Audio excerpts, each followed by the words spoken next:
Hello, and welcome back to another special episode of Talking with Friends. Today we are super excited to have Summer Emily back with us today. It has been a minute. So we're super excited to talk Rings of Power with her, but we also are super excited to be joined by Miranda, who you may know for her Tolkien Tuesdays. Thanks, Miranda.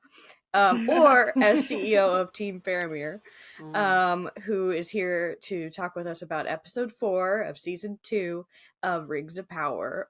Welcome. Hi, thank you. I'm excited to be here. We're so excited to have you. I feel like we've been building for. I feel like as soon as like the whole trivia thing happened, I was like, yeah, I need to like revive the podcast just so that I can have an excuse to bring my girly pops back together again. I know we've been like dancing around the idea of doing it, so yes, it's exciting. So today's the day. We did it. We made it.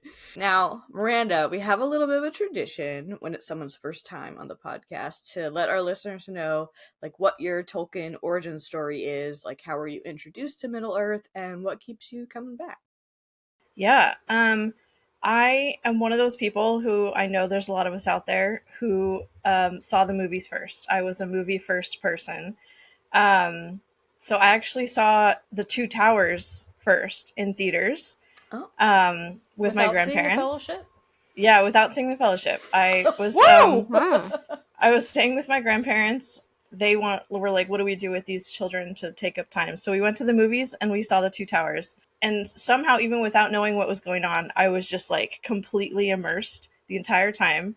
I think part of that was due to Howard Shore's like Rohan themes in that movie. The score, the score and like the landscapes, and also probably Orlando Bloom had like a really big sort of like who can say Viggo Mortensen and Orlando helps that a little bit, don't they? They made an impact. So I remember like I left that theater just sort of almost feeling like when I left, like real life wasn't good enough anymore. Like I was like walked out of the movie theater and I was just like, what is this? This isn't Middle-earth. So like business. Since then, I got all these like teen magazines with like Elijah Wood and stuff on the cover, and then I went and got the first movie and I watched that, and then after watching those two, I bought the books and I read the books. So I had read all 3 books by the time Return of the King was in theaters. So by that time, I was able to go and then be like, wait, that's not how it happened in the book. And then, yeah, since then, and that was when I was like 12, so it's just been an upward journey since then. That's beautiful. Thank you. I don't know if I've ever heard of anybody seeing Two Towers first. No, that's and like also having started the movies and then started the books before another, like I also came to it through the movies, but they were long gone by the time I got a chance to watch them. I'm kind of a baby, so that's a cool opportunity that you got there to like watch the movie and then read the book and then again watch a movie. Yeah, for the first time. And it because of the order it all happened in, like Two Towers is still my favorite movie. I think that's because it was the first. Yeah, I'm also that way. Where if it's my first introduction to something, even if I don't know. I'm lying. I was about to say even if I don't like like objectively think it's the best one. That's a lie. I always think the first one's the best one. Yeah, it's an emotional attachment, of course. It's a very formative experience. So how you came to it. I thought I would like the books better when I read them for the first time after having only seen the movies. And I was like, ooh, actually, I kind of don't. I feel like that's such a season 1 thing that we talked about. It's been a hot minute. Yeah. And your first episode was like when we tried to, because the Peter Jackson movies completely cut out Tommy B, which is I think it's appropriate that we're back here again. Yeah. We just crammed in like their whole journey from like the Shire to Bree into one episode because it was like, well, there's no really comparing it to. There is nothing. like a few things here and there that they lift out of those chapters. Yeah. But nothing like super like this is the scene. This is the book. No, there's no side to side for that. But but that brings us to this episode now. It sure does. That really does. And here we are. Circle. So if you missed last time, we kind of just like flowed through the first 3 episodes of season 2 of Rings of Power, and I do want to take this moment to just, if anyone from Amazon is listening, why? It's so many episodes. I get why you did it. I actually do have a reason why you probably did it, but at the same time, we're already, as of now, we're halfway through the season, and we've only had 2 episode drops. Yeah. Well, I saw. Makes me sad. I think yesterday I saw that the 3-episode premiere of Rings of Power did better than the 3-episode premiere of The Boys. I saw that. I saw that. And I think that's why they did the 3-episode premiere, so they could compare the 2. Yeah, I mean, and they were strong, really strong episodes, and like very different demographics and so different, very different, very different vibes of show. Very. I think because there are so many storylines too, like dropping 3 at once did give the opportunity to like give a like here's where they are for like base with so many of the storylines. Yeah. Because they're definitely more spread out than they were in season 1. Season 1, I felt like every episode had like 10-15 minutes of each, and that was the problem a lot of people had was the pacing of that. So it was like, okay, so they spend more time in one place at a time, but the consequence of that is that for 2 episodes we don't see anything of Numenor, so they had to give us that third so that at least there was some progression in that storyline. I just want to say, if we're gonna keep doing the multiple episode drop, can we get more episodes in a season? I know. Can we not be halfway through? I hate the 8-episode streaming model. I miss when seasons of shows were like 23 episodes long. I doubt the quality of those episodes were what we're dealing with here, though. Like, 20 Bones episodes is not really the same as 20 of these episodes. True. But I feel like we used to be more in the vein of like 10, 12. Yeah. And we've just 8 feels very short. Yeah. Yeah. So I'm just throwing it out there if anybody wants to consider a couple more episodes per season. Think about it, maybe. Yeah, just give me a call. We could chat about it. But getting back to what we were talking about with Tommy B. So we're diving into episode 4, titled Eldest. Hint, hint, nod, nod. Where we're gonna check back in with Galadriel and Elrond, the stranger, Nori and Poppy, Arondir and Isildur. Notably absent, Numenor this time around, Durin and Disa, heart hands emoji, and Sauron. I mean, Anatar. Criminal lack of Anatar in this. I know. I really was like imagining him as being like our guy the whole season. I think he's not that guy. Don't get me wrong. But I just kind of imagined with how much he was in like the promotion of it that we would touch base with him pretty much every time. Yeah. But that's okay. That's okay. This episode still gave us a lot. Yes, it sure did. So we open this episode with Galadriel, Elrond, and crew heading out to make sure that Celebrimbor is doing okay in Eregion. Spoiler, he's not. Spoiler. He's not, though. As of now, he thinks he is. I mean, he thinks he is. He's okay. I mean, he's doing better than Galadriel and Elrond are in this moment because the girlies are fighting. They're still fighting. I know. They're so sassy with each other. I know. It reminds me of, like, I guess I've never really done this as an adult, but, like, when I was, like, a teenager and you had fights with your best friends, and it was just kind of like, for what? Just I mean, you did it. Aggressive, yeah. Yeah, it was a little cattier than maybe you were most of the time. Oh, they're being very, very catty and passive aggressive with each other. Yeah. especially in this first scene. Yes. And so they're headed out to Eregion, but we meet some obstacles along the way, as one does.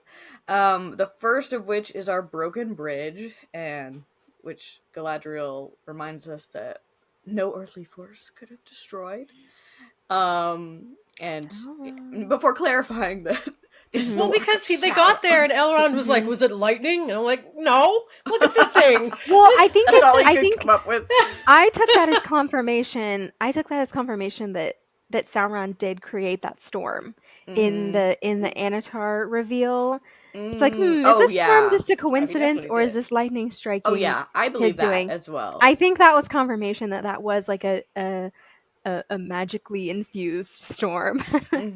Definitely. When I heard that scene, my first thought was like, does lightning do this often? Right. You come across Elrond? Like, is this normal for you? Do you have another example? Right. Is this another structure that has been completely destroyed by lightning that you've walked into? And like, you could tell that bridge was, she was an oldie but a goodie. You know what I mean? Like, she was thick, 2 C's. Yeah. And it was completely obliterated. Like, yeah, there wasn't even like, maybe if I shimmy this way, I can make it. It was gone. It was gone. Yeah. It was a safety hazard. We needed some cones, There's nowhere to put the cones. It's just a drop. Don't go over the ledge, Yeah. Don't close your eyes and walk your dog. I just feel like it's confirmation for me that he was orchestrating everything. And even with the elf messengers in the earlier episodes, obviously we see what happened to them in this episode, but I'm like, okay, that was all, like, he's doing this all to, like, get them there, and I was just like, oh my god. Yeah. The mastermindery. I know. He's a stinker. He's a stinky boy. See, look at that. Anatar wasn't there, but he was. He was there. Yeah. He's around. He's haunting the narrative as always. Never forget, he's just there. So this is where we get to hear the name Tirn Gorthad, which we all lovingly know as the Barrow Downs, and that is apparently the quickest way to get back to Eregion. And as we've mentioned, like, we know the Barrow Downs from when the hobbits encounter them on their journey to Bree after meeting Tom Bombadil. I do think it's funny that it was this season that Gil-galad was like, Sauron is friendless and, has no allies as of this point. Supposedly. But then Elrond is already like, enemy is doubtless watching both roads, so might as well take the quickest one. And I'm just like, we got the birds and the beasts back on lock. It makes me think about when we're in Fellowship and we're like, we can't trust anything or anyone around us. Like, I think we see... The spies are everywhere. Right. And I'm almost like, I wonder who, or like, what that could be in this instance, because it's not super populated where at this point in time. So, I don't know. He got squirrels looking out? I don't know. Do you think squirrels would be, like, good or bad? I think it depends. Are they an invasive squirrel, or are they bad, chipmunk good? A native squirrel? In my head, squirrels would be good, but, like, you never know. You never know. They're squirrely. Anatar seems like he's good, too, so... Right. Yeah. He's got, like, a robin watching. I don't know. It's just bunnies, like little bunnies. It's like very Monty Python. So that's where we kind of leave them, where we know where they're headed, and then we check back in to see what the heck is going on with the stranger, Nori and Poppy, who have been separated by the stranger's little oopsie doopsie tornado. Little too powerful, and it still didn't get it off. Like, it didn't get those dudes off of Nori and Poppy's trail. So we're gonna work on it. We're gonna work on that. Do better next time, stranger. He's yeah, like if you're gonna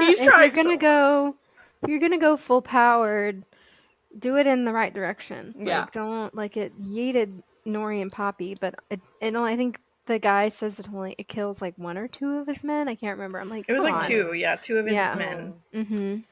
It's not enough. Nope.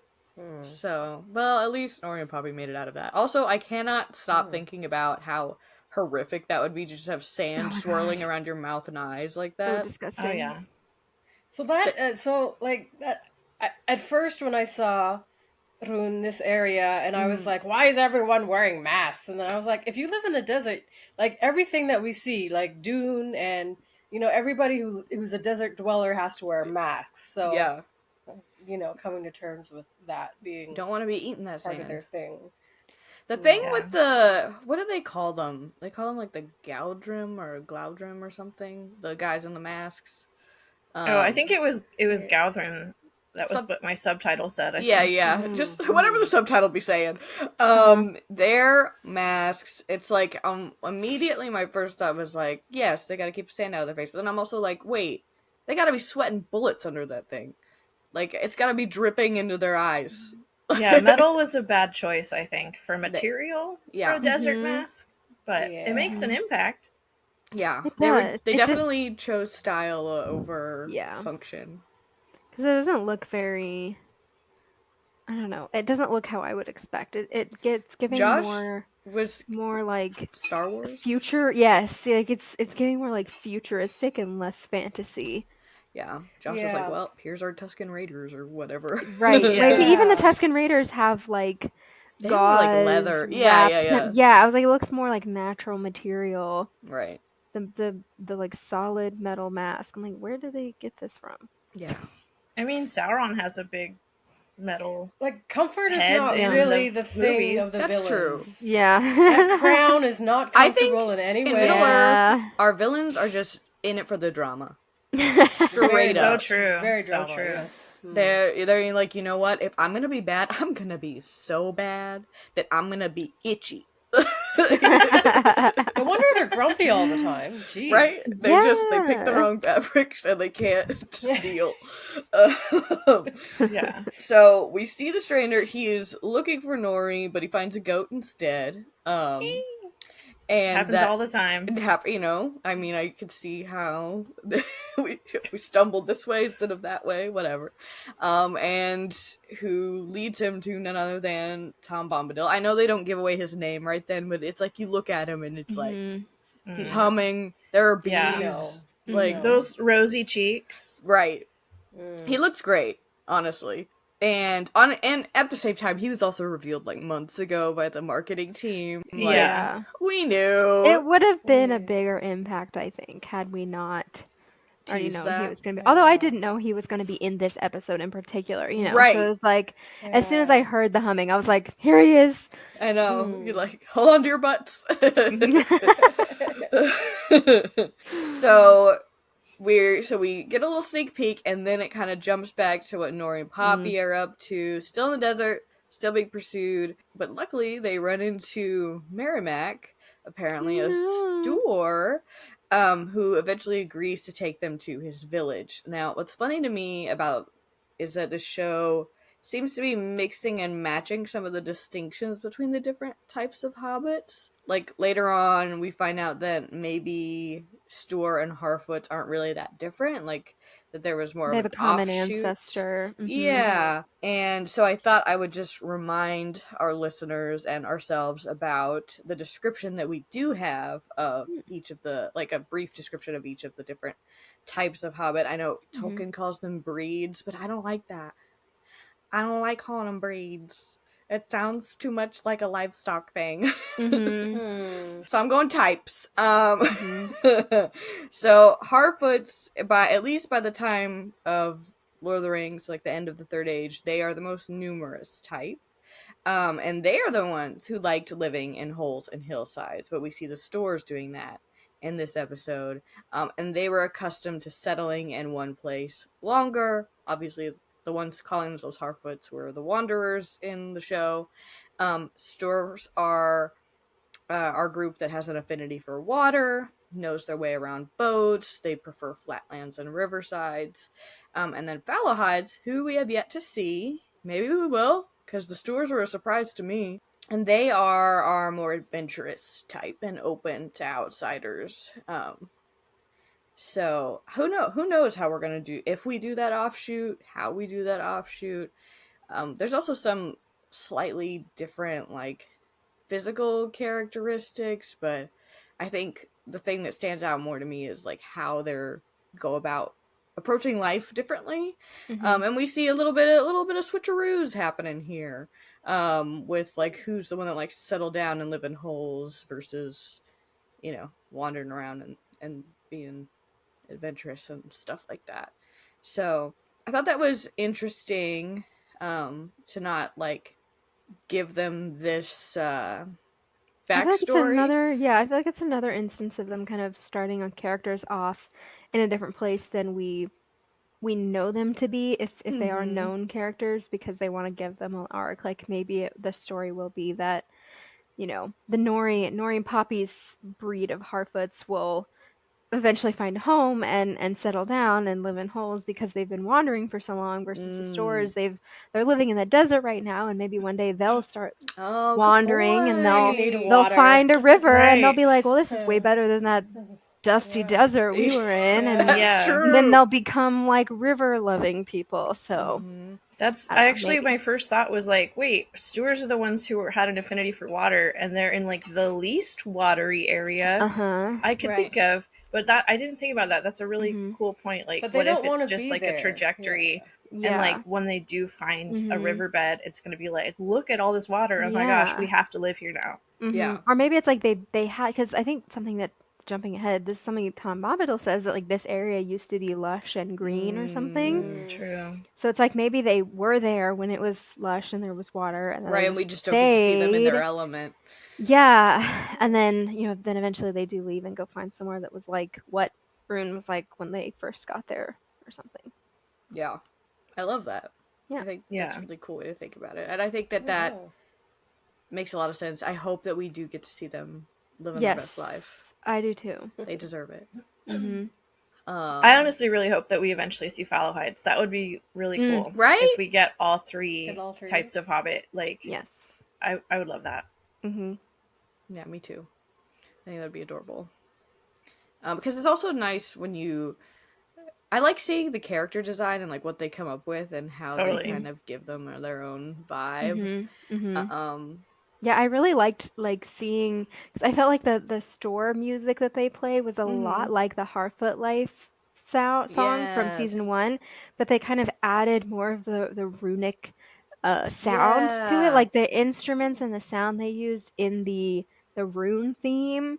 They kind of wove that in with the Harfoot theme, and that was the store theme, and I thought that was very that's so clever smart. of Bear McCreary. Yeah, I know. He does not miss. No, his themes worked overtime this episode. I agree. It's like that, like immediately when you're with Elrond and Galadriel, and especially when they do like the big sweeping shots of them like walking.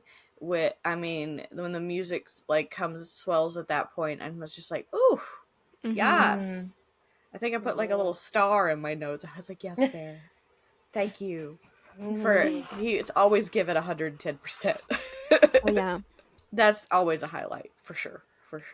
Yeah. Also, good musical analysis, Emily. That is kind of cool. I really want to go back and listen now to both and like pick out that little like difference. Yeah, I was a musician. Like, I played piano and I was in chorus most of my life, so I do feel like I listened to, I think, most of the soundtracks, if not all of them, before the episode dropped, because I did it for season 1, and this is something that I will brag on myself about, is I noticed the similarities between the Halbrand theme and the Sauron theme very early on. The show had not even premiered yet, and I was like, listen to these. You were like, Bear. I was like, what? So yeah, I picked up on that. I was like, oh, that's so clever that he kind of used the same instruments as the Rune song and wove it in with the Harfoot theme to give them their own like unique little. That's beautiful. Yeah. Especially when we think about them coming from the same kind of I know, group. I know. Where she's like, does where you come from look like this? And it's like the trees and the grasses. And we're all like, coming for you. Yeah, I loved that. I know a lot of people are hating on this storyline this season, but I felt like this episode made I've never really understood that. more interesting. Yeah. I like the storyline with the Harfoots and the stranger. Like, yeah, I feel like it's their most it's their most free storyline. It's the least constrained by what we expect. Right. Because I think all of the elements of the other storylines, we kind of know aspects of them, like Celebrimbor, the dwarves, Numenor. Right. So it's like this storyline and the Arondir storyline, I feel like are the most free. Mm-hmm. And I'm I agree. I curious. And I think they do them so well when they're not like trying to fit it in necessarily with like they are, but they aren't with like when you think about the lore or whatever. I think that there are some parts of it that I know fans I'm gonna lump myself in with this, where sometimes I'm open heart, open mind, baby, and then I'll be like, wait, why did you do it like that? Though? Yeah. It's hard. But when it comes to like Arondir and the Harfoots and stuff, I'm kind of like, I'm just along for the ride. Like I've got no expectations. Yeah. Besides, like, things that you see and you're like, oh well, maybe they're going this direction with that. Right. Yeah. So we also, at this point, hear the stranger referred to as a grand elf, before cutting over to our mysterious wizard. And I know this is just my opinion, and I know that a lot of folks are still holding out hope that the stranger and the dark wizard will end up being blue wizards. But I just want to say that if that does not turn out to be true, don't be mad. Don't be surprised. They've been nudging us in a certain direction. Yeah, for sure. I kind of think if the stranger is Gandalf, I'm like, kind of just come out with it, guys. Like this has been a long time.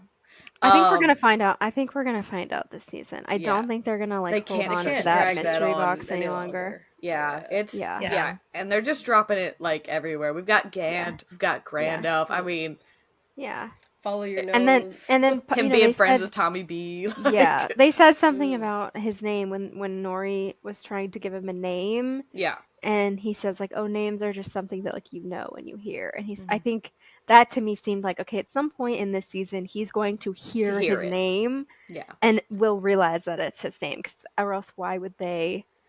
I think it's Chekhov's gun. Is that like thing where it's like if you introduce something, to say something or show something, then it has to have to pay it off. Yeah. Yes. Yeah, and the thing with the Dark Wizard is like, I know that it's kind of feels wrong to have.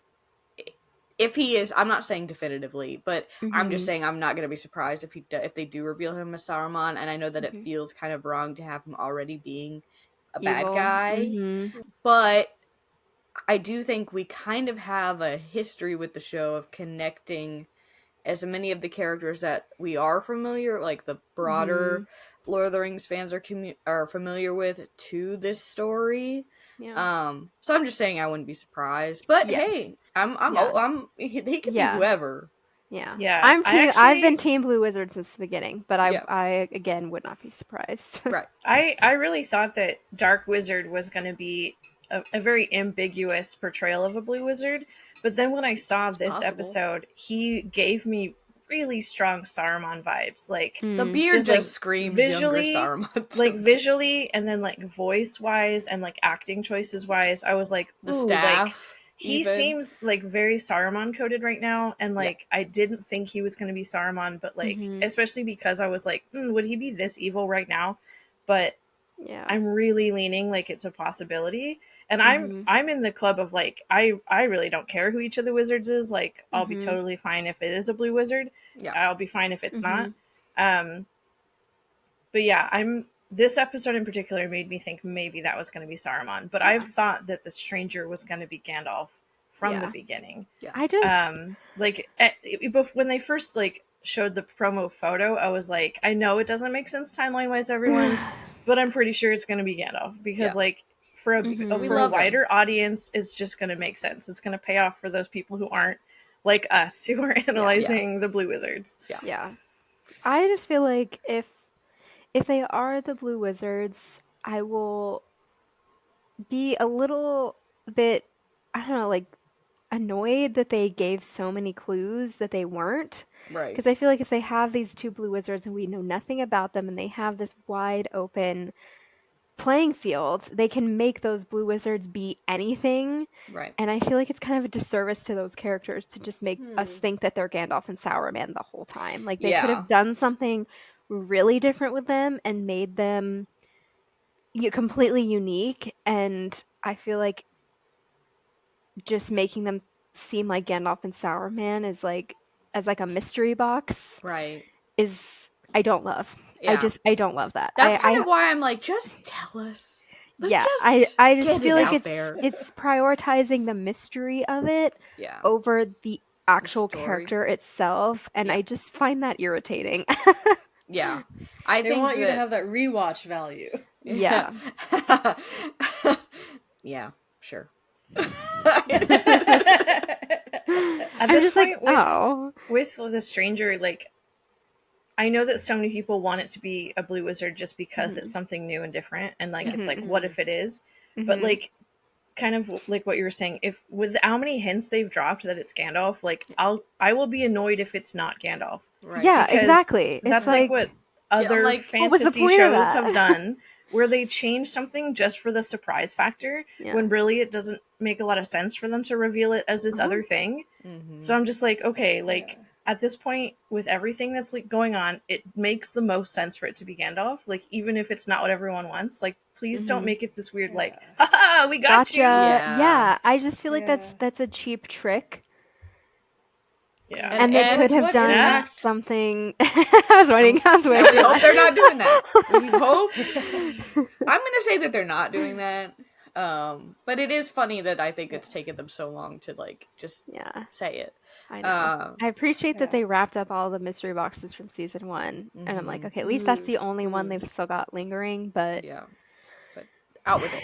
But like, what impact do the Blue Wizards have on furthering this narrative? Like, we think it would be cool to see them, but when you can only have so many people and characters and so much screen time, they're gonna focus on people who are like characters who who fit the narrative. So like, I think it would be cool, sure, but they would be there and then they would be gone, and then and we spent 3 hours talking about them, but they don't, and then they're just gone. Like, that doesn't make any sense to me. Because then if they're gonna stick to lore, which so many people shout about them doing, if it is a Blue Wizard, that means like he's just gonna go further east and then like not help at all. Like, he's just gonna be like, all right, bye. Like, so cool meeting you guys. I got to go. Good luck with Sauron. I'm gonna be over here now. Yes, especially after the conversation that he has with Tom Bombadil. Yeah. So let's get into that. So we get back to Tommy B, and he lets Gandalf out of the tree, which is named Old Man Ironwood, and I was like, Tom, you really got to be calling every tree Old Man? Is that all you got? Or is every tree that you meet that's grumpy a man? Yeah. No, they very much like plucked those chapters from Fellowship out and just clink dropped them. They were like, we will change the tree. Story. We changed the name of the tree, we changed the setting. Yeah. Everything else is the same. So, I mean, pretty much, it's like, okay, so he's not great at naming trees, but I feel like his depiction is pretty spot on. I think there were only like a couple of things that were a little confusing as far as like our understanding of Tommy B. Like, the first thing that threw me off was the hearing Goldberry sing and then her not being there. And him looking at the stranger like he was insane. For literally gaslighting the stranger and being like, no, I'm here. Are you here? Right. Like, and I was like, I mean, like, yes. Poor the stranger, like, he knows he's confused. He knows he's lost. He knows he's lost Maury and Bobby, and he's like, no, I'm just gonna fuck with him. Yeah, it wasn't fair.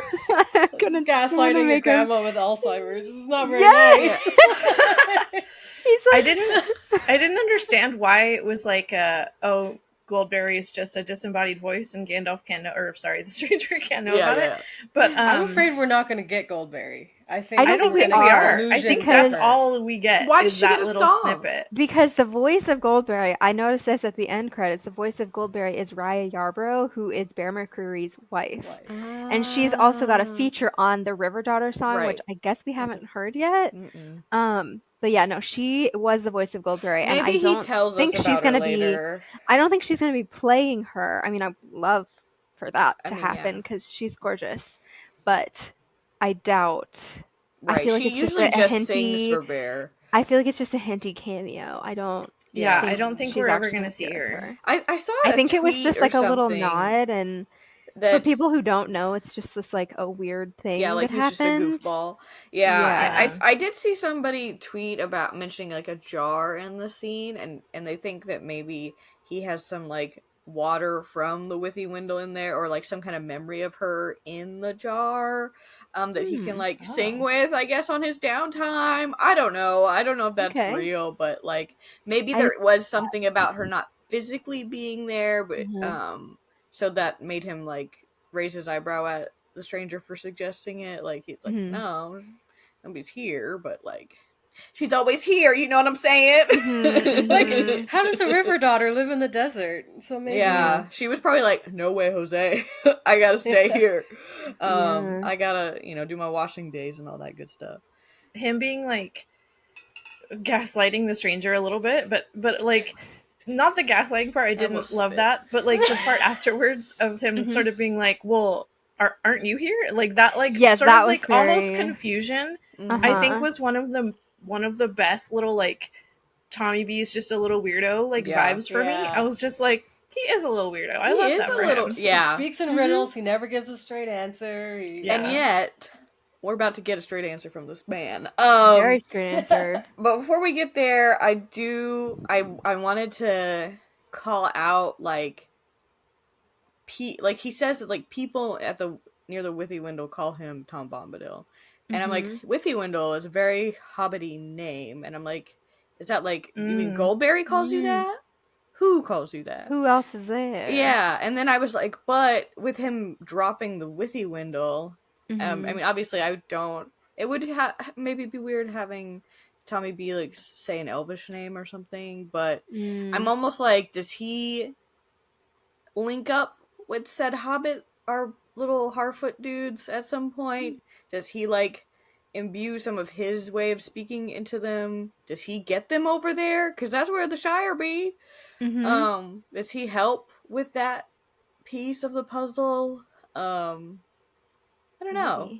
Because we know that he like is cool with people like Farmer Maggot and stuff, so maybe he has some kind of affinity for the hobbits earlier on.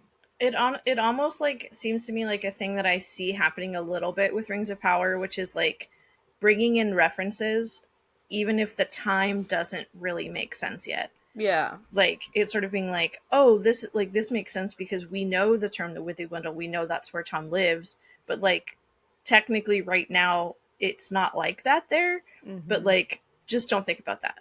It's funny how the show will like, it'll do things that I think do appeal to like that broader like Lord of the Rings fan, who may just be movie only or interested tangentially, but then they will like do things like this where I'm like, are they talking to me or is it just cuz, like are they trying to imply something about where the story's going, or is it just a thing that they did, so like that's like that's kind of where like with the showrunners I'm never sure like what's the nod and what's the like progressing the story.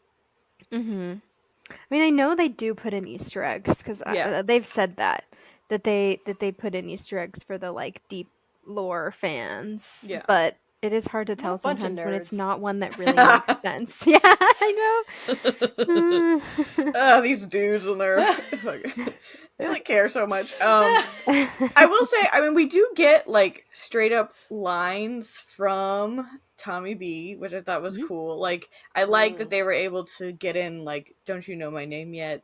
That's the only answer. Eldest, that's what I am. And inclusion of like he was there before the river and trees. He remembers the first raindrop and the first acorn. The thing that I think a lot of us, maybe just me, maybe a lot of us, I don't know. I didn't do a survey. But but when the stranger is like, is it my job to face Sauron? And Tom doesn't just be like, I don't know, Boothang. Like, he is just he's like, actually, yeah. Yeah. Like, yes, it is. But, like, good talk. I don't think that it is. Like, right. I don't think that it is his job. But if it is Gandalf, like, Gandalf's job is to encourage other people to do said thing. Like, he isn't going to go toe-to-toe with Sauron. He didn't even want to go toe-to-toe with the Witch King.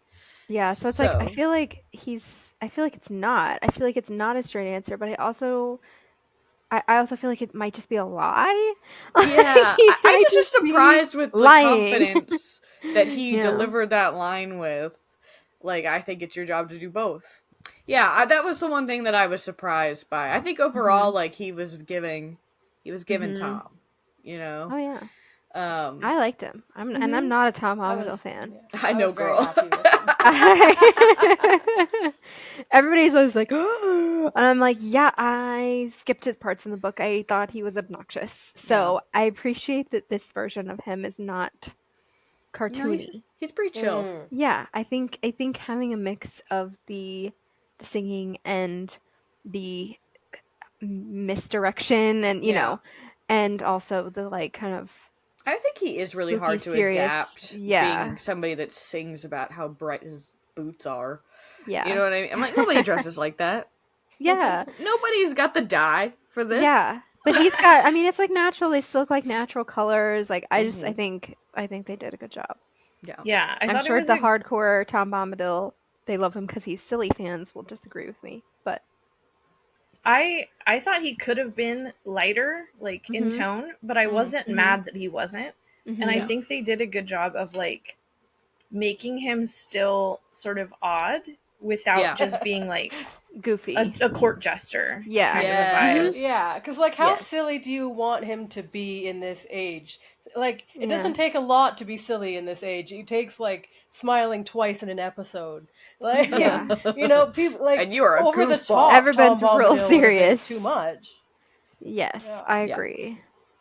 Yeah, I think they hit it right with his tone. There were just a couple of things that I think we were all like, oh. Okay. Yeah. I guess. Sure. I do. I liked the lamb. Yeah. Oh, I know. I know that is what it's like Easter egg because you know, I mean, most people are gonna just be like, okay, name of lamb, but we're all like, okay, Tom, naming your lamb after yourself. Yeah. Like he basically, I saw Caitlin post something about that where she was like, he basically just named him Junior. Yeah. Oh, that's so cute. Look at my son. I know.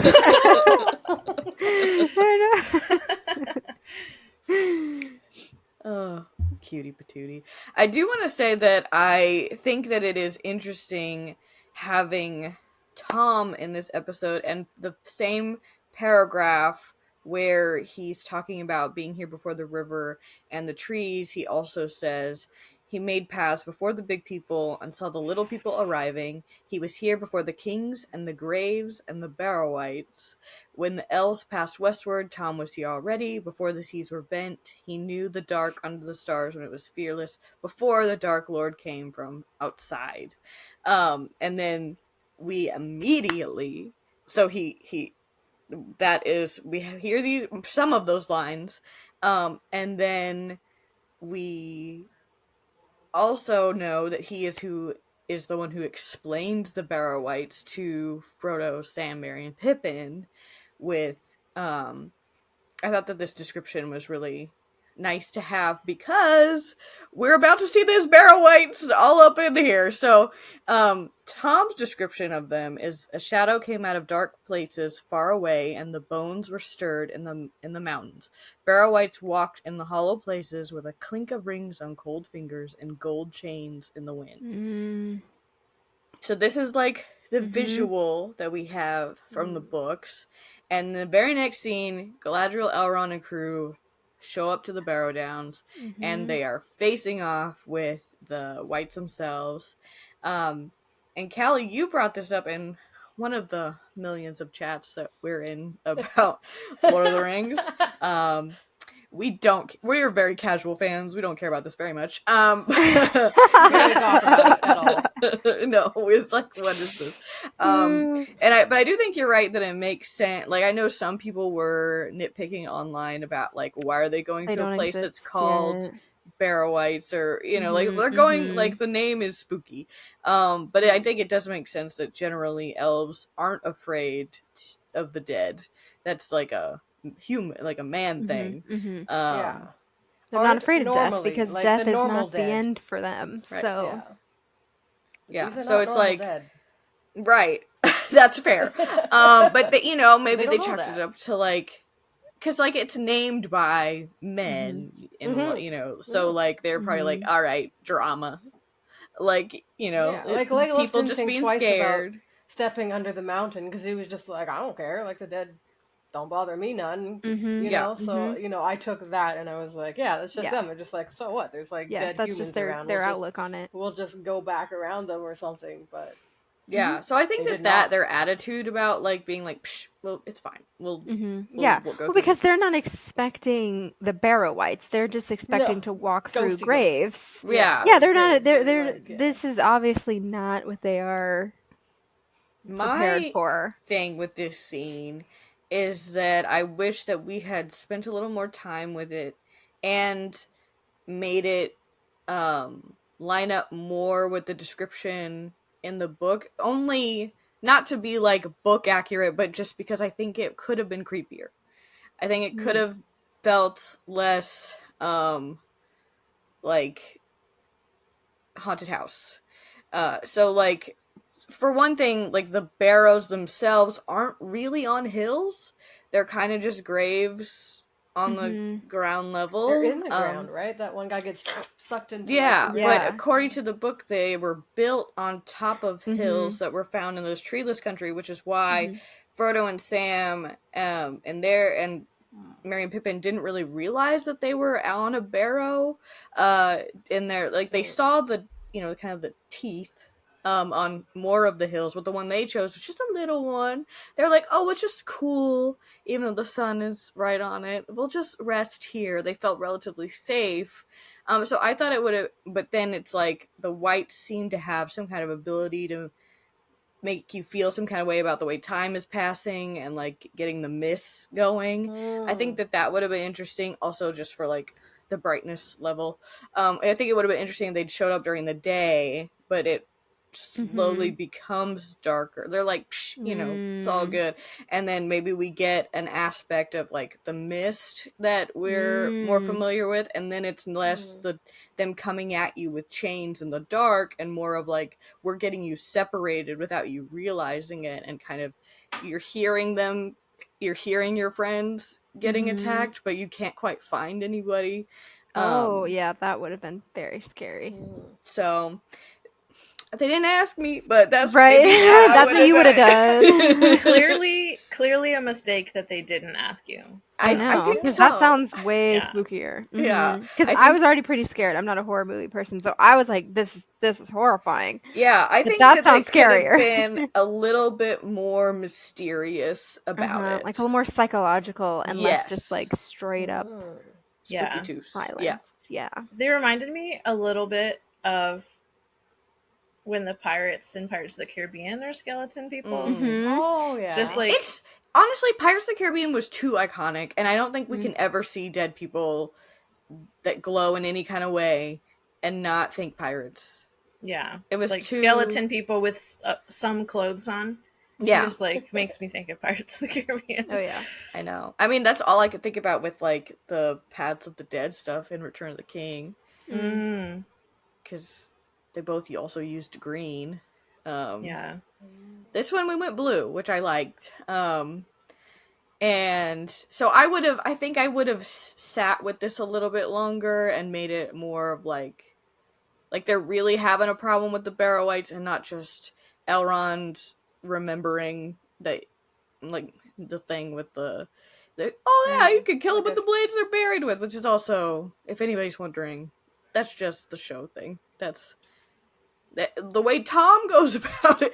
It's also, I get it. It would have been hard to do the Tom version of breaking them out of the barrow with song and like kind of like the light shining in and removing all their jewels and stuff is kind of how he gets the spirits to dip out.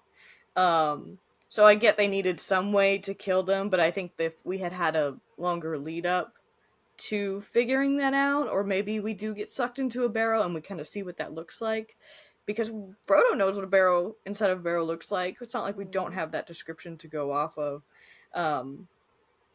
So I think that's how I would have done said scene. Yeah, every time something like that happens where they add in an explanation that's really just a show thing, it makes me question whether or not I've forgotten something. Like like that happened and I was just like, that doesn't sound familiar. Like, did I miss that being a thing, or is that not a thing? Like, that happens quite often. And so then I have to be like, no, okay, that's just a movie, that's just a show thing, that's fine. But I was gonna say, like, with the Barrow-wights, it makes sense for them to be like, it's chill, we can walk through here because they have this other relationship with the idea of death. And then the Barrow-wights being there and being sort of like something they have to face, being a surprise because it's like, oh, like Sauron's making evil stuff happen. Like, this isn't Things usually like this. But like, if it's not usually like that and it's a surprise, like, it is kind of like very quick that Elrond figures out, like, oh no, this is how to kill them. Like, I remember, because it's like, why do you remember that if you don't usually face Barrow-wights? I don't know. That's a good point. Yeah, I think the Barrow blades are special, though, aren't they? I mean, not necessarily for the purpose of the story, but in larger Lord of the Rings, aren't the Barrow blades? So the Barrow blades, so the thing with them is that they're more tied to the Witch King, and so these graves have, yes, existed since like the First Age, and the Dunedain revere them because these are their ancestors before they made their way over to Beleriand. So they are a special spot for, you know, the men of the area, and they are actual graves of, you know, kings, and they continue to use them in different ways throughout history. And when Sauron is apparently defeated at the end of the Second Age, oops, I hope you knew that. Apparently, hey, we've all seen the beginning of Fellowship of the Ring. We get it. So when that happens, the Nazgul don't just like poof and like go away. The Witch King kind of tries to do his own thing in Eriador, to the north, in Angmar, and is trying to take over all of like Arnor over there, and just ended up fighting the last remaining, you know, kind of like royals that still exist, and, you know, helping them and wiping out the line. So he's not like totally unsuccessful, but he isn't able to completely overwhelm them because, you know, allies and stuff. But at some point he sends evil spirits that end up taking up residence in the barrows. And so during this war, we see the men, you know, of Westerness, as they say, they make weapons specifically for the Witch King, because that is the main baddie at the time. And so when we get to that point with Frodo, Merry, Pippin, and Sam, we all end up taking, in order to kind of break that spell, Tommy tells them to take things from the barrow, and they end up taking very practical things, which are blades. And Tommy takes some rings and stuff that he's gonna give to his lady. But so then, because of that, those blades, like, they're all uniquely positioned. I mean, Frodo has Sting, so he's good. But then when Merry ends up in that confrontation, on the Pelennor fields, he is able to help Eowyn because of this blade that he randomly got in a barrow just, outside the Shire. So the teamwork makes the dream work situation, because he has this blade that is designed to hurt the Witch King. It obviously wasn't like the thing that took him out, but it was helpful. So that's like, for my brain, it's like always thinking about like Witch King, but I also get that like Sauron, we call him the Necromancer sometimes. Like he can do whatever he wants. Like he can make whites if he wants to. And I think like the Witch King had to learn it from somewhere, right? So I think it makes sense to kind of transpose that and extrapolate and be like, okay, well, just because we know that the Witch King did it in this time period doesn't mean that it couldn't have happened in this time period too, because I'm just wondering Sauron if this is... had to teach him how to do it, and we're seeing him doing it now, and so I'm just wondering if the landscape changes significantly. I'm assuming that it's still the same place because we use the same name of the Barrow Downs, but I wonder if like, and we know that we are going to lose a lot of forest. Like Treebeard remembers it everywhere, and that's no longer the case by the end of the Third Age. So I'm wondering if the landscape changes enough to where we do get, because they kind of destroy the current spirits there, but I don't think that probably doesn't necessarily mean that the bones are gone. That's still where they were buried, and we probably get more burials there in the future. So I don't think it's like unheard of that when the Witch King actually does his version that they don't necessarily end up in the same place, or like I'm just wondering if they have more bones to choose from or something, and it gets hillier. I don't know. We'll see. But yeah, I think that that's not my, like that is totally like the fact that they're chilling there. I think that's fun to include them. I just kind of wish that we had sat with it a little bit longer and gotten it to be a little bit spookier. Yeah. I definitely, like, in this episode, I was just like, oh, we're really throwing in the Fellowship chapters that we haven't gotten to see yet. Like, this is absolutely us being like, we've never gotten to see Tommy B, and we've never gotten to see the Barrow-wights. Like, now we're going to do it. Yeah, or like a tree eating someone and then letting them go. Like, like, it's like, oh, you missed Fellowship. Old Man Willow in the Fellowship movie? Like, here's a version. What that would have looked like. I mean, it's entertaining, for sure. Oh, yeah. I was very entertained in this episode. I am entertained, yes. And I mean, this is like our bread and butter, right? Is like looking at the books and seeing how they're choosing to adapt what this have was the a very rights to. lore-heavy episode. I felt like I could really see a lot of the, not only Easter eggs, but just the direct influence. Yeah, I mean, they use the Barrow-wights like poem, like the little. Yes, that was the like spooky, ghostly. Yeah, yeah. I think that was great. I loved them using that. I will say that I am a little surprised that we didn't like. So when PJ whenever we would use songs or poems, they would definitely mix and match phrases a little bit. Like one of the drinking songs mixes like a drinking song with a walking song and that kind of thing in the movies. And I know that we've heard Gollum say cold be hand and heart and bone and cold be sleep under, so they mix it up a little bit too, but I was a little surprised that we didn't fold in the last couplet, which is till the Dark Lord lifts up his hand over dead sea and withered land.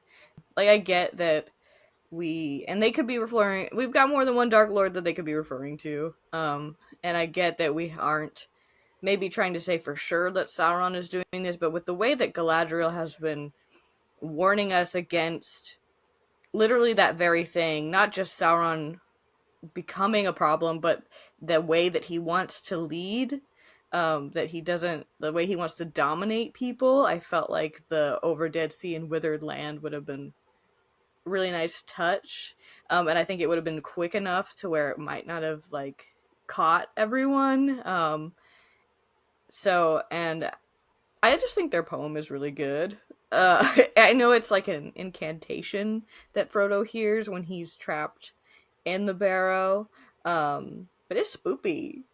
It's no, spoopy. I really liked hearing it. I agree that last couplet would have been a nice fit, I think, with the vibe of like, oh, like Sauron's spreading some evil. Like that could have been a nice little addition too. But I liked that it was there. Yeah, I would have liked to hear them say that because I like the presentation of that. Post Barrow-wight, we finally check in with Arondir and Isildur, and I just realized that it took us a minute to get to these guys. But I love these guys. They're my buddies. I like this a lot. I think this is a good team up. Yeah, agree. And so they are looking for Theo, and they've also discovered that Estrid has the mark of Adar on the back of her neck. And Arondir says a line that I really liked here. He says, "We all do foolish things sometimes, especially in moments of helplessness." And when my first brainwave before I even saw him make his next move was that I thought that it was really... I thought we were going like a kindness route, like that he meant that it makes sense that she chose the brand over death, because that is the choice, which we saw earlier this season. But then he goes towards her and like cuffs her to me, and so now I'm like, okay, maybe he meant it was foolish for her to lie to them, or it could have also been directed toward Isildur and his, because he does make a comment to it that it's Isildur's fault that she made it in without being fully checked. So maybe it's his foolishness for trusting her. And so then I was like, damn, Arondir, are you being harsh? A little harsh, boy? I think he's in the throes of grief. Yeah. And, you know, Fair. I mean, he's right. He's right that, like, something, you know, that she's hiding something and... Right.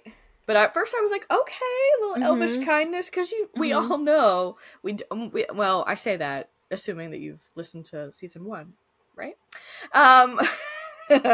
But when we talk about Gollum and his escape from our friends in Mirkwood, I mean, it's like they were too nice to our little stinker, and that's how he's able to get away. So I was kind of like, is this where we're going? You are of the Greenwood.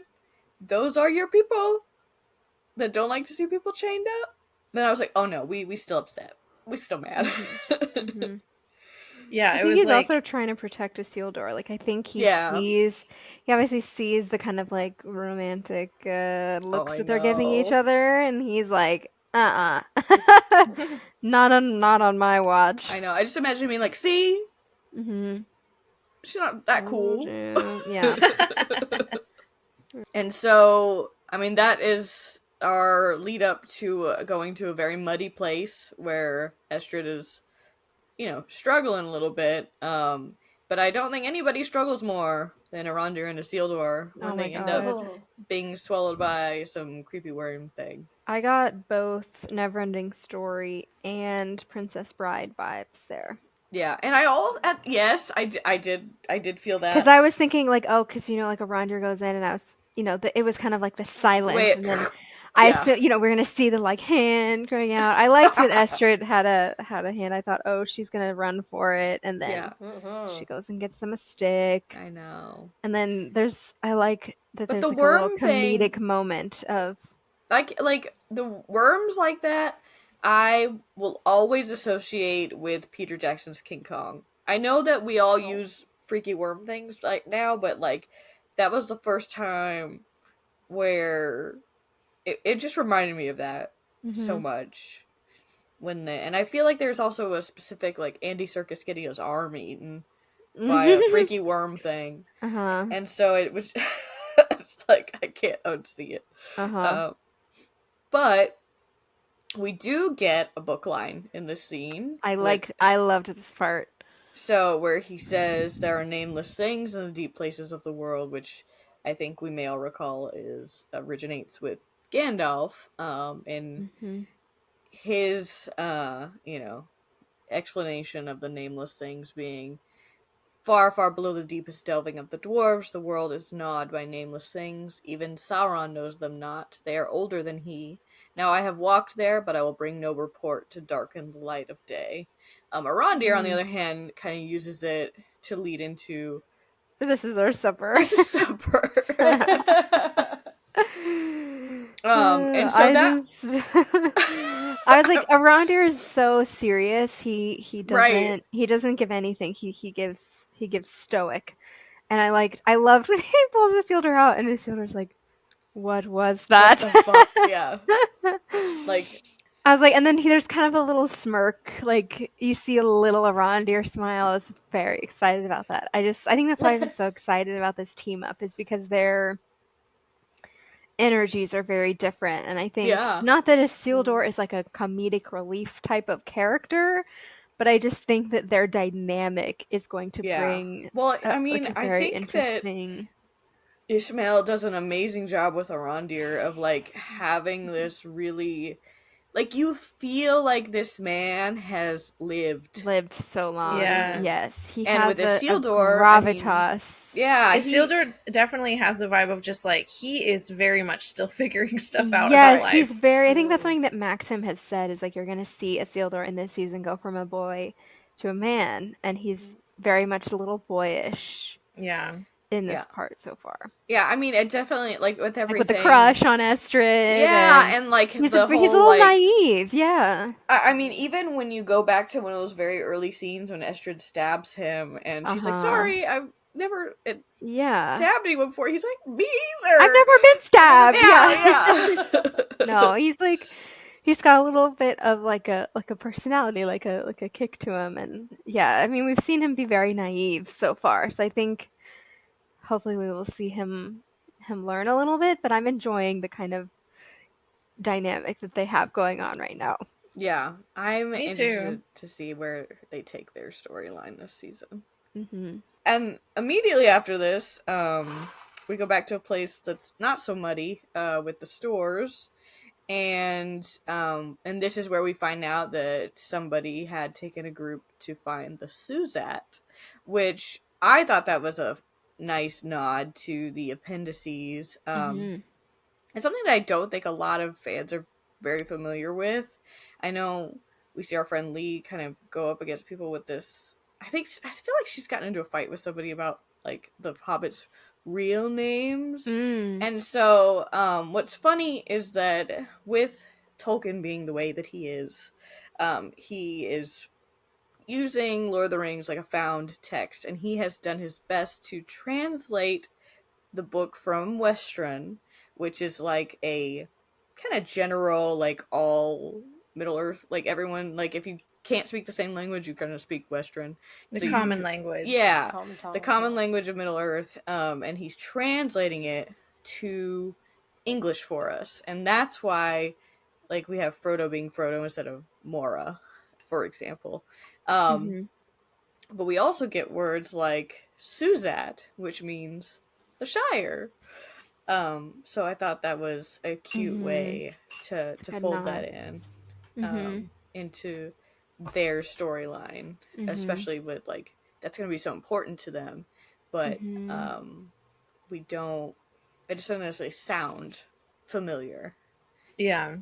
Even though it's a very familiar concept to most fans. And I think it's one of the first times I've heard like them using their language with each other in this show, but at all, kind of like referring not in English, but in the language they would have been speaking with each other in. Yeah, I think that it's like a fun way to. I wonder if we'll get more Western nods, whether that's naming conventions or other things, because he has a good little chunk about it in the appendices. So we'll be definitely looking out for that. We also get our bad guys in masks in this scene, and I really just don't have a lot of thoughts about them. They're hanging out with a dark wizard. They're kind of rude.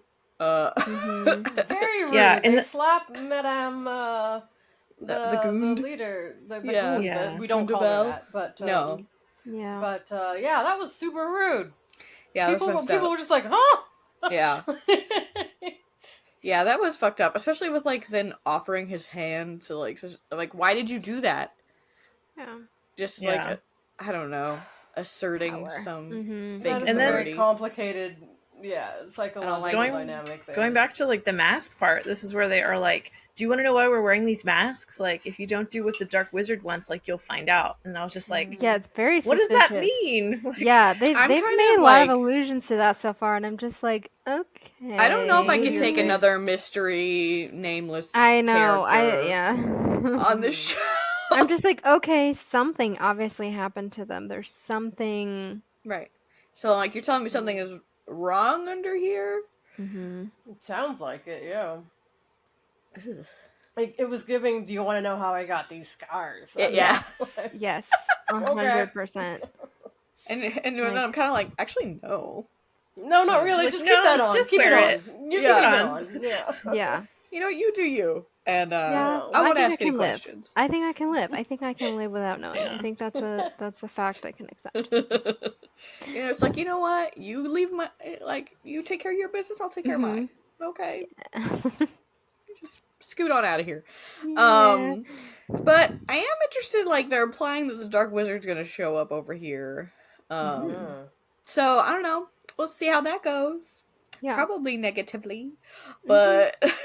Well, the Dark Wizard tells Mask Bros to go after the Harfoots and that he's gonna handle the Istar. And, like, just now I was just like, what if we get another wizard fight where someone is spinning on the ground?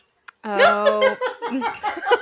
If we get the more dramatic, spinning on the ground, then it's like, okay, you guys love the PJ movies. Right? That's what I'm saying. There are so many other little nods to the PJ movies that I'm just like, what if we get a wizard fight? I just thought of this, so now I want to see it. Yeah. But I don't want to see it, but I do want to see it. Right. Conflicted. But also, will he have... If he doesn't have a staff, he's not going to do well. I think he's gonna get a staff this season. Like, I'm very, very confident. confident. Before the Dark Wizard confrontation or after? That's where Unclear. Unclear. I'm almost like... There is a part of me that wonders if when said Dark Wizard, because we can't give anybody a goddamn name, if with this dude shows up to the stranger...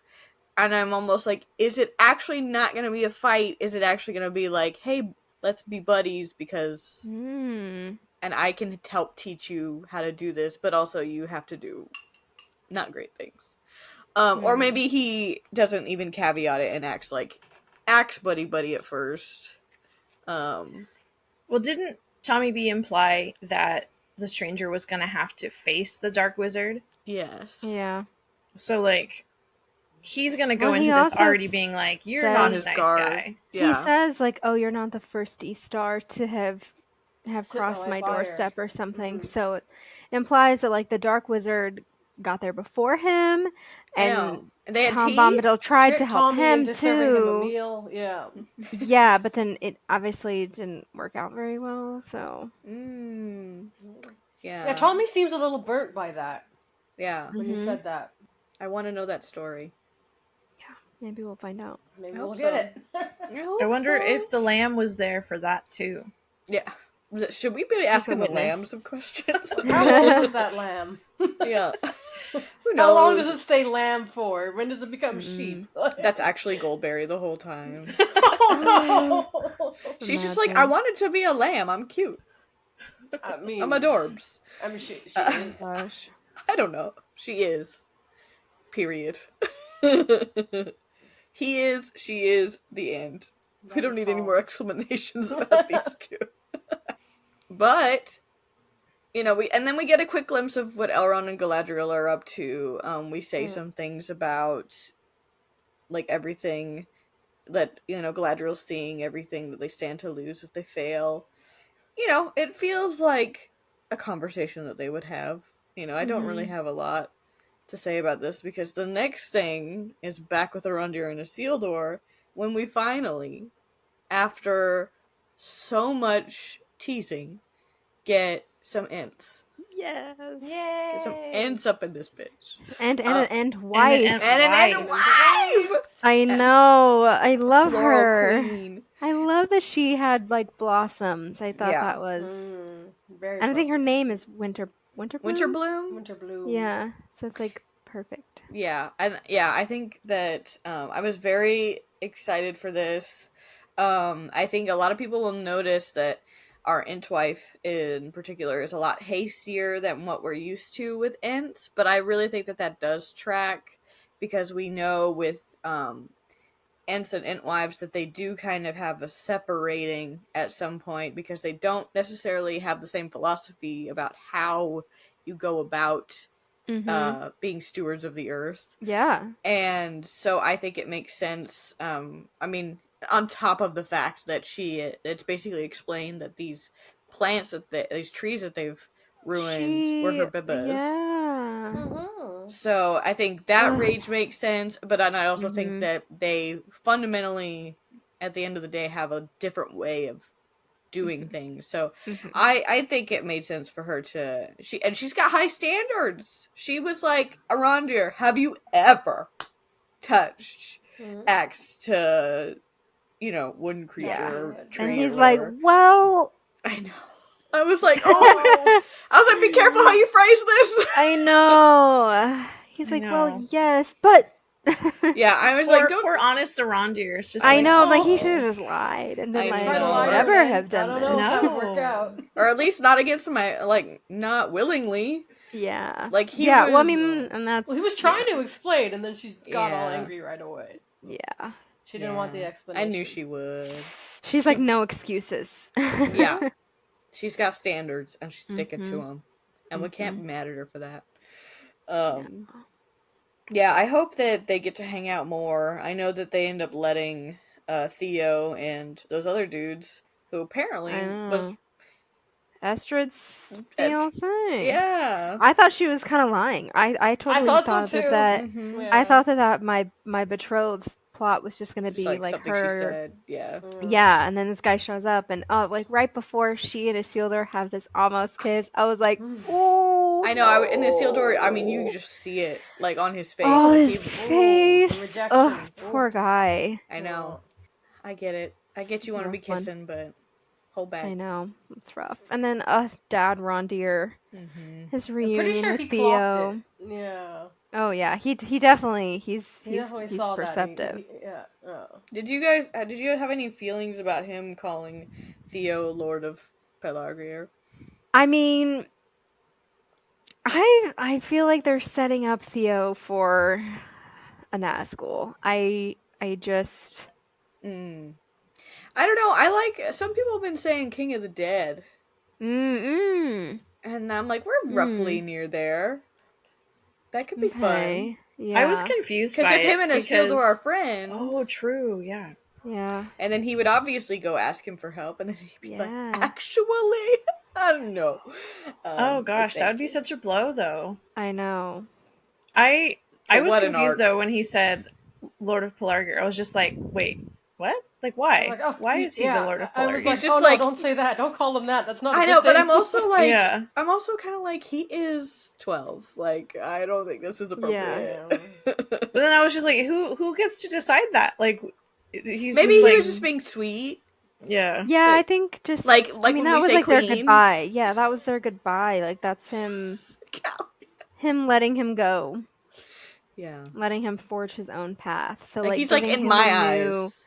Yeah, like I think it's Yeah. like giving him a new identity because he's lost his mother, he's lost his home. Yeah. And his loss and his disavowed Elrondir, he's like, you're not my dad. So I know, rude. It's like him trying to give him his own like identity and saying, yeah, forge your that own is how path. I took it. Where I was just like, oh, it's like go do your thing in Pelargir, little dude. Like, yes, I'm here for you. Like, it's fine. It's all because fine. of like how many people are online are like pushing like he's gonna be a Nazgul or he's gonna be the king of the dead. I'm just like, okay, well, like right now he's just like a peasant child. So how is that gonna happen? Yeah, I hope that he does kind of do more with the healing stuff that his mom taught him. You know, like, don't let that all be in vain. Like, they need somebody. Yeah. Especially if Arondir's gonna go fucking off. But it is giving, like, soul elf and man buddy cop, like, Legolas Aragorn friendship, like I'm just saying, if they're gonna go fuck off and do something, then I would just feel better if there was an elf with the rest of the dudes. Oh, yeah. But that's probably just a me thing. I just worry. Yeah. I'm like, you guys should be okay. I don't know. I mean, I don't feel like they really took Arondir's advice in season 1 anyway. Like, the only reason they did anything was because Bronwyn convinced them to. Right. So, yeah, I think there's too much bad blood there, and he probably just is like, yeah, they might be better off without me trying to. And I think he's also he's like, sad puppy right now, so he needs a little bit more. I think he's like, oh, I'm gonna help Isildur, like I'm gonna do this instead. Yeah, I'm interested to see what they get up to next because I love them. Me too. Now we get Adar's orcs heading to Eregion, and so they come across our good friends, Elrond and Galadriel and crew. I didn't learn everybody else's name. One of them's Camnir. Camnir, That's the one that Callum Lynch. Callum Lynch, the guy everybody thought was Celeborn. Yeah, and then the archer. Camnir. The archer is Rian. I don't remember Miranda. The third guy's name. Sorry, I only know 2 of them. Hey, that's better than me. I only know Camnir, and the guy that died was Daymore. Yeah, that was messed up. Yeah. And then who was the one that gets shot in this scene? That Galadriel. That's Camnir. That's Camnir. Yeah. And Galadriel magically accidentally heals him. Yeah. It's just the ring's like near his wound, and I don't know. It's interesting. It does make you think about how like eventually Elrond will get Gilly's ring, and how like I really thought that would change his mind. Like I honestly thought, okay, he's gonna see it heal. That's where I'm at. I'm like, what does change his mind? Yeah, like he's gonna see her give it up and sacrifice herself and give him, and like I assumed she was giving him the ring so that he knew she could, like he knew that she wasn't completely reliant on it. And they had this whole conversation earlier where she's like, please, if it comes down to it, like don't save me, defeat Sauron. And he's all mad at her. She's like, yeah, of course I will. Yeah. And I thought for sure this was going to be where he changes his mind, and he still need to have a makeup moment so he bad. Still thinks the worst of her. He says, oh well, she didn't do this to save us. She did it to save the ring. I'm like, damn, Elrond, what more she gotta do? Like, I was like, you are so grumpy right now. I know. I do not like it. Like at the beginning of the episode when they were fighting, I was like, all right, like they're still fighting. It's been 4 episodes and they still have not made up. Like it's gonna get old. Well, now she's fucking captured, and now he's gonna really feel real bad. Yeah, when he realizes maybe that's how they make up. But I was like, if they keep dragging this fight out, it's gonna start getting really annoying. There's gotta be something that changes Elrond's mind, because we know our boy ends up with one, and he puts one on eventually. Yep. Yeah, and uses it well. So it's getting annoying. So they have their little tiff, and Galadriel's like, I got these orcs, you guys GTFO and go tell Gil-galad that we got a problem. We're not gonna handle it with just a handful of us. So they head back. Galadriel kicks some orc bootay. To her theme song, which I noted happened, worked its way in there, and it was really... She looks so good. Like, I was like watching the scene in awe because of how it was choreographed. It was so good. It was so good. Yeah, it's like I watch her kick booty every day. I do have some mixed feelings about her using Go Back to the Shadow, our other Gandalf line that makes it in here. And that is what Gandalf says to the Balrog before falling beneath Khazad-dûm. And maybe it's my fault for just feeling like it's such a Gandalf thing to say. But I also am just like, with the showrunners and the writers, I'm like, so we're going with that these 2 characters, who admittedly will become friends, and at least in the context of the show, or should already be friends in some way, like, they would say the exact same thing, but also, like, the impact of saying it to the Balrog with the whole, like, the dark fire he will is not from avail Shadow you. and Flame, right? Yeah, like and there's this is just like a dozen orcs. Yeah, I'm just like there's like orcs be goofier on so many levels than a Balrog. Like I feel like the way that Go back to Gandalf your was master would have been. Yeah. I don't know. I was a little like, well, I see what you're saying, but also it doesn't really hit the same when you're saying it's a gaggle of orcs that are just like, rah, like because when the Balrog is facing Gandalf, he like when he hears that, he actually does like his flame goes out a little bit. Like I feel like there's some magic in it that isn't quite translating to this scene. I can see. I didn't think that at all, but I can see why. I can see that for sure. I ended up taking it like literally, where I was just like, oh, because like they don't like sunlight, like the orcs have to live in shadow, so it's just like, just go back to doing orc stuff, like leave us alone. Sounds better than go back to the shade. Is, I mean, probably what they would prefer, anyway. Yeah. So, I know you. She also kind of quotes not herself, but like she kind of, when they ask like, oh, where's the rest? Where's the Restia? And she's like, I stand alone. And it's when she faces the necromancer in The Hobbit, she says like, I'm not alone. Yeah. I feel like they even took from that. Yeah, for sure. Oh yeah, well when she says he is no man, I mean that is like specific. They're doing that a lot. So. Yeah. Yeah. Oh yeah. Throwing it back. So, there's just sometimes I feel like it works and sometimes I feel like I'm like, well, that just feels like Yeah. No, that belongs to that moment. Yeah, I agree.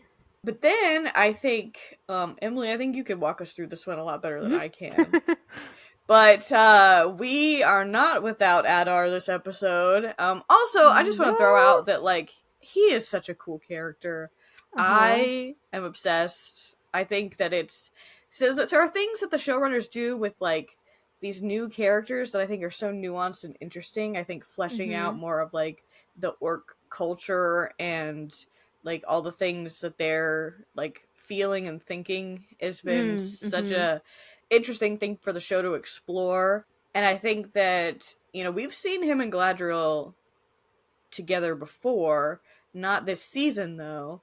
So I think it was quite the thing for having Adar show up and speak some Quenya with a star shines on the hour of our meeting. It throws us off because I always assumed when they went with the corrupted elf theory in season 1 for the origin of the orcs, in my mind, Adar was like one of those first corrupted orcs because that's exactly they all what call I thought. him father. So I was like, okay, well, he must be one of the first ones, and he's got to be a really old elf, like an awakened Quevianan elf.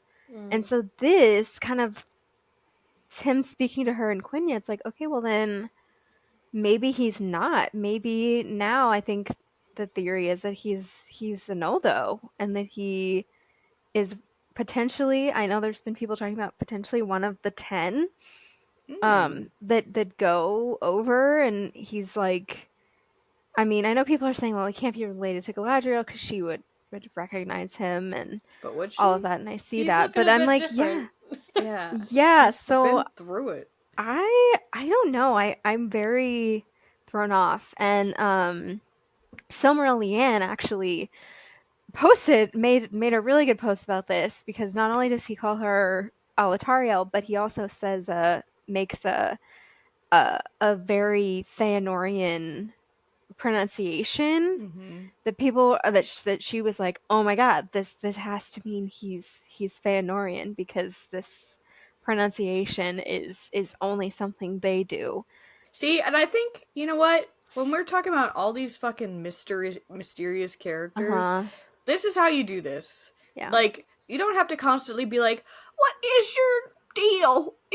Like, just as they move through the story, they've got other concerns and things, but then it's like dropping stuff like this in, which I think that it's gonna fly over a lot of people's heads. Yeah. But at the same time, I think that it's like, when we originally hear a star shines on the hour of our meeting, that is Frodo using Quenya to try to impress Gildor, after they've been interrupted. Like, the Nazgul was coming for him, and Gildor and his elves show up, and it just is kind of like, one of our Tolkienian chance meetings. That, if chance you want to call it. And he's trying to impress and obviously throw Gildor off a little bit of like, hey, I am not like these other schmucks, not his friends, but I mean like for hobbits in general, not super worldly. And so I think it's interesting. I think it has a similar effect here with Galadriel of being like, whoa, what? Like, that's coming out of your mouth? Like throwing you off kilter a little bit. So I appreciated that about the usage of this line. It felt like also trying to say, like, you don't really know who I am just from looking at me. Yeah. I was thrown off, like what you said, Emily, where I was just like, whoa. Like, is Adar, like, of the Noldor? Like, this is not something I had thought before, because then he did mention, like, I was one of the first, like, I was one that got corrupted, I was one of the 13 or something like that. And so I was like, oh, he's like an elf that didn't make it west. Like, that's who they chose from to make the, to corrupt the elves. But then, so I would, like, my brain was going in so many places when I was just like, whoa, like, has he seen Valinor? Like, what's going on here? Like, because not only does he say, I think it's like just a greeting. It's just like a Quenya greeting, which I feel like you could explain away and say, okay, well, maybe he's heard it, because it's, I mean, it's not common, but the other characters have spoken it. Like, I think Arondir says stuff in Quenya. Yeah. So it's like, okay, maybe he sure. was just using the Duolingo more than Miranda does. Yeah, like, I think I can't remember if he speaks to the Ents in Quenya or not, but I feel like he's said some stuff. So it's like, okay, maybe it's just common greeting he's heard, but it's the fact that the pronunciation, I think it's like he says Elenthea instead of Elenthea.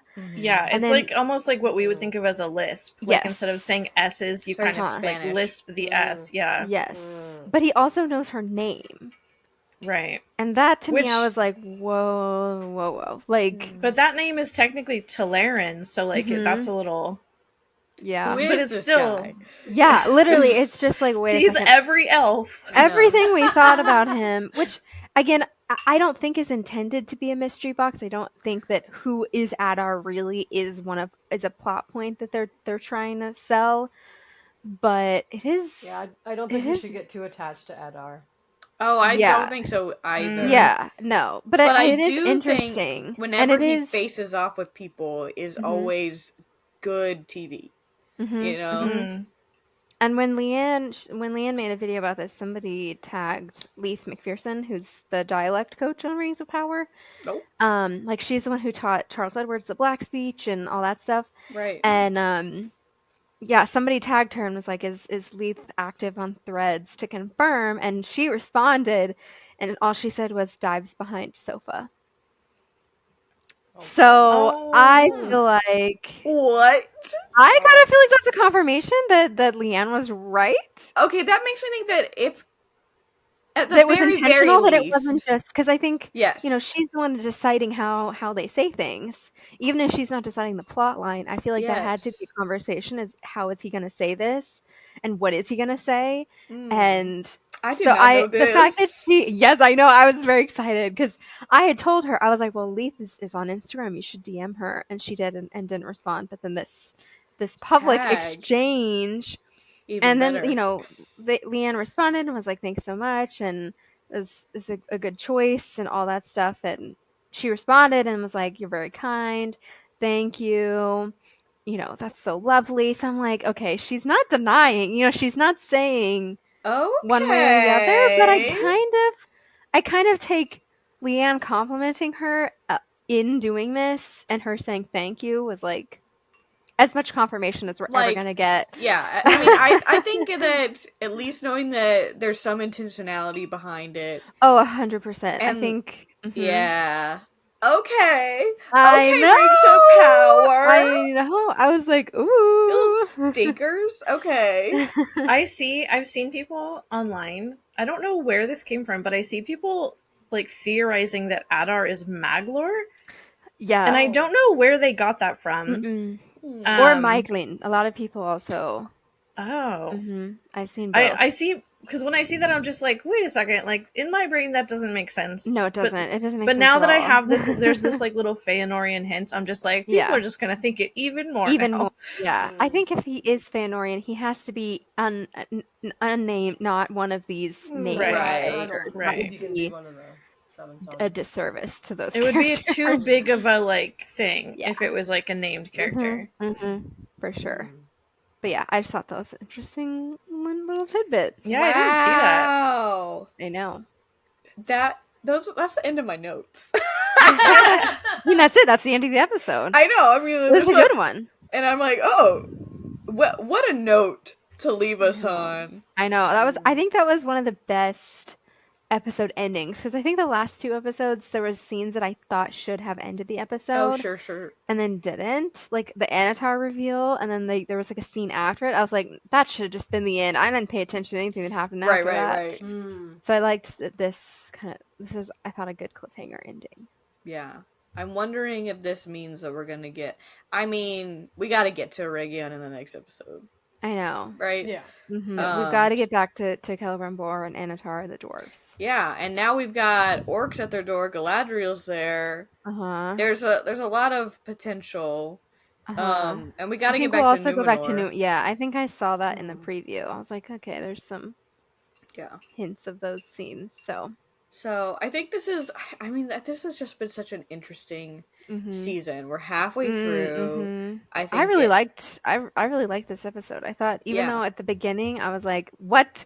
There's no Sauron. I ended up actually really enjoying it. Like I was thoroughly entertained the whole time. Yeah, like, I kind of didn't notice that he was gone.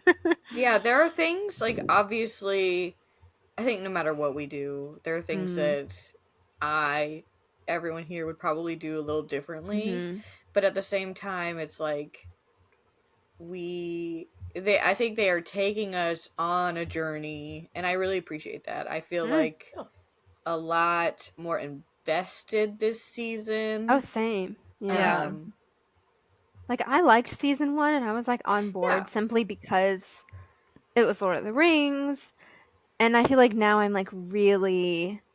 I'm really, really into it. Like I'm much more getting into the obsession. Like I wouldn't say I was obsessed with season 1. Right. I feel like with this season I'm like really dialed in. I think that they're definitely going for it in certain aspects, and I think that we've got breadcrumbs in some instances. We've got a lot of I mean, they've really hinted that this season is going to be pretty epic, and we're halfway through, so... I mean, it's a lot darker, it's a lot more... I wouldn't say gory, because season 1 was gory, but, it's just more intense. Yeah. I mean, we know the stakes. Yeah. And there's going to be such a focus on Eregion, I think, that, like, I'm interested to see sort of the weight that the other storylines will have in comparison to that. Yeah. Like, because the whole Numenor thing has to also have some weight, but like the real main focus is Eregion. So like, I feel like with so few episodes left, that's going to be interesting. Yeah, I feel like we're going to get a lot of Numenor next season if they're doing what I think they're doing. But I do think we're going to finally get, by the end of the season, like all of our storylines kind of converging. Like maybe less so with the Harfoots and stuff, but like. I think we're going to be able to simplify more. Like, we won't be hopping around as much towards the end, and then maybe even less so next season. So, we're definitely going on a journey, and I'm here for it. And I'm glad I have you all to do it with. Me too. Yeah. It makes it so much more fun. Like, if I was just watching this in a vacuum, I'd be like, all right.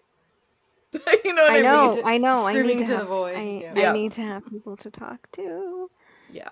I'm sad that I missed the conversation about the first 3 episodes, because that's where we had Círdan, and I was so jazzed about Círdan, and like all I want to do is talk to everyone I can about Círdan. So do it.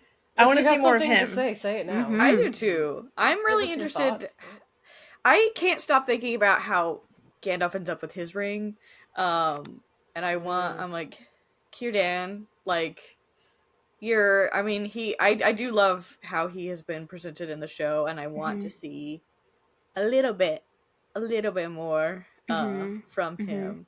I know that he's never, like, a big, like, presence per se in any of the stories that we have necessarily.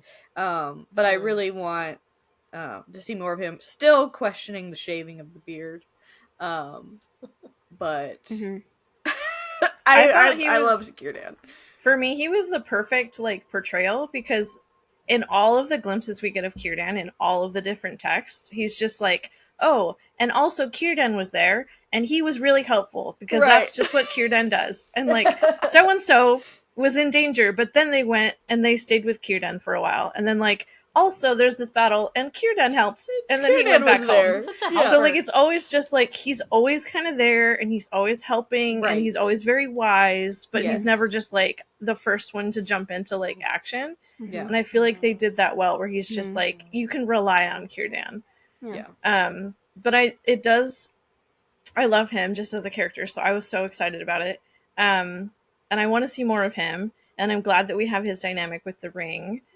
But it does make me think, like, okay, if Stranger is Gandalf, like, we're gonna get some sort of, like, they're gonna meet somewhere, and, like, somehow we're gonna get the ring to over here. Geographically, and, like, it's like... yeah, we've got a geographic problem. Not this season. Like, that would be crazy. But, like, yeah, I think in general in the show, I think it would be cool if we have an eventual Gandalf gets Narya situation. Well, I mean, if we are really gonna get all the way to the end of the Battle of the Last Alliance, like, there's gonna be some ground and time really covered within that.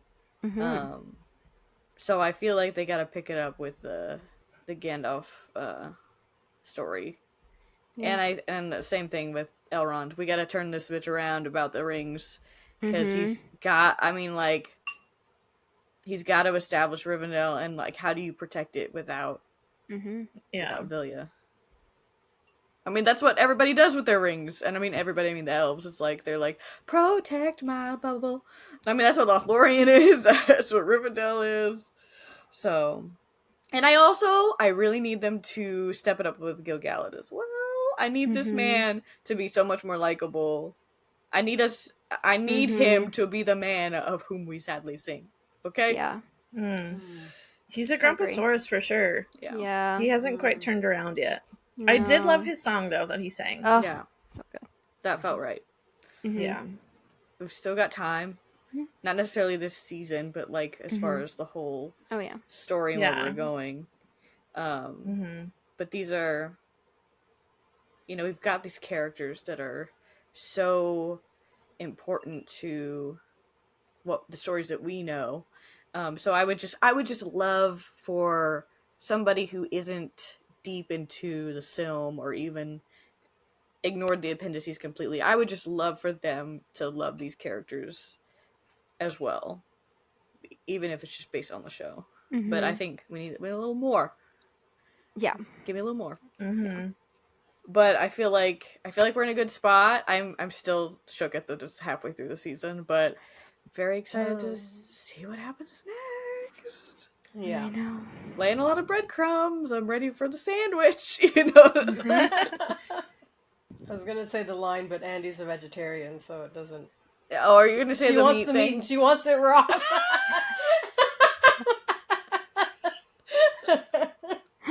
And honestly, where are the Durin one-liners?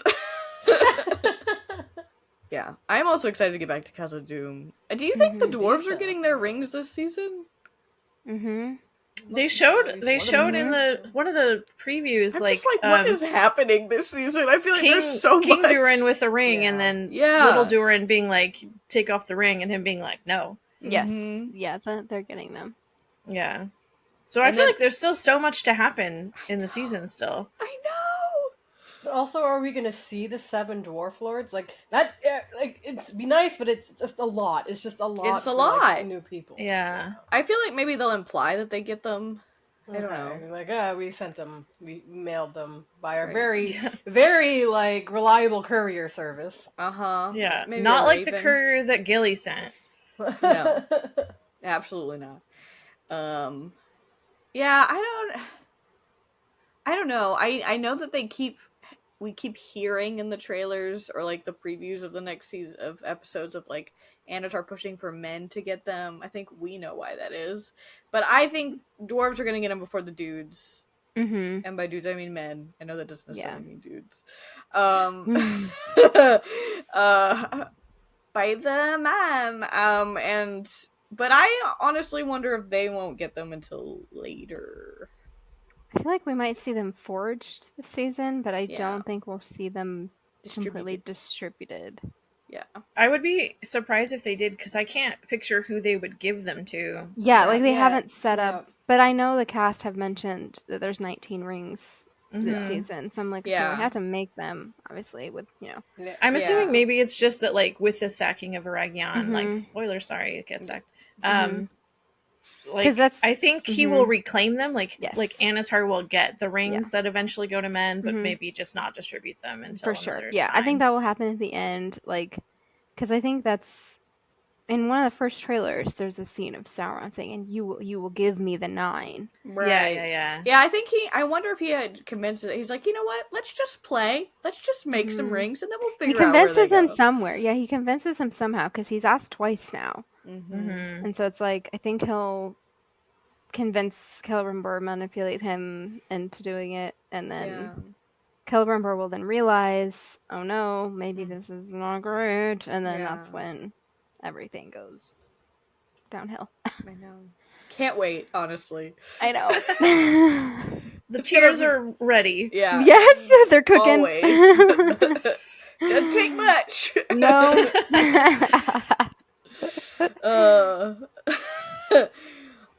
Okay, well, lots to look forward to, and I know we will be back at it next week-ish to talk about it again. So, great. Thanks everybody. Thank you for having me on. This was a lot of fun. Thanks for everything. I mean, I've been waiting for this lineup, honestly. No, it was fun. Let's do it again. Oh, we will, girlfriend. You'll be back. This season's for the girly pops, so. So until next time, follow everybody. Everybody's handles is going to be in the description, so don't forget to do that. And we'll see you next time.